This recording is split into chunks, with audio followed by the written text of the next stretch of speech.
அனைவருக்கும் வணக்கம். சத்ரபதி சிவாஜி அவர்களின் வாழ்க்கை வரலாறு. ஷாஹாஜி கைகளில் வாள் இருந்தால் போர்க்களத்தில் காலனே நடனம் செய்ய இறங்கிவிட்டான் என தோன்றும். எதிரிகளின் தலைகள் போர்க்களத்தில் உருளும். முகலாய படைகள் 4 பக்கம் இருந்தும் சூழ்ந்து கொண்டாலும் இந்த ஹிந்து வீரனின் வாள் காற்றில் மிளிரும். 4 பக்கமும் மின்சாரம் பாய்வது போன்ற தோற்றம் இருக்கும். இத்தகைய பராக்கிரமம் நிறைந்த வீரனின் பெயர் ஷாஹாஜி என்பதாகும்.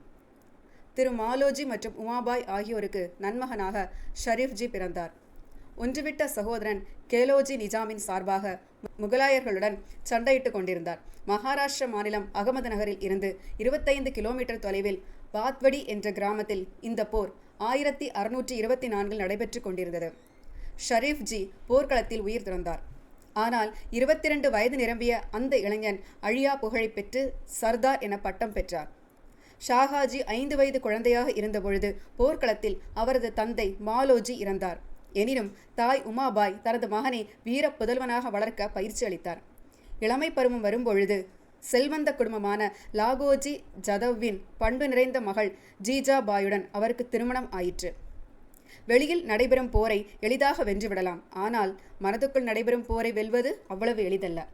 1620 இருந்து அவர் ராயாராவ் போன்ற படை தளபதியுடன் சண்டையிட்டுக் கொண்டிருந்தார். வெற்றியும் பெற்றார். ஆனால் மனதில் புயல் குடிகொண்டது.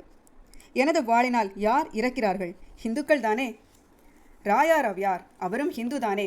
அவர் யாருக்காக போர் செய்தார்? அதில் ஷாவுக்காக அவர் போர் செய்கிறார். நான் யாருக்காக போராடுகிறேன்? நிஜாமிற்காக போர் செய்கிறேன்.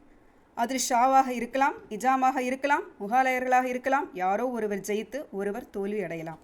ஆனால் இறப்பது அதிகமாக இந்துக்கள் தான். வெற்றி பெற்ற இந்த அந்நிய சக்திகள் நமது கோவில்களை தகர்க்கின்றனர். நமது தாய்மார்களையும் சகோதரிகளையும் மோசமான பார்வை பார்க்கின்றனர்.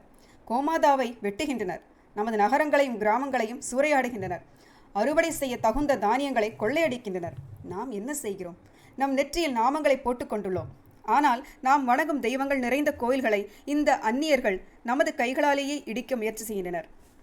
இவ்வாறு மனதில் புயல் போல் எண்ணங்கள் தோன்றி நண்பர்களுடன் இக்கருத்துக்களை பகிர்ந்து கொண்டாலும் அந்நியர்களுக்கு எதிராக அனைவரும் ஒன்றாக இணைந்து போரிட யாரும் துணியவில்லை.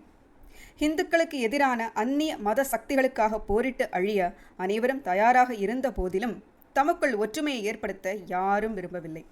இத்தகைய மனநிலையுடன் ஷாஹாஜி தனது கைகளில் உள்ள வாட்களினால் போர் சண்டையிட்டுக் கொண்டிருந்தாலும் மனதுக்குள் இந்துவாகத்தான் இருந்தார். மீண்டும் மற்றும் ஒரு கதையுடன் சந்திப்போம்.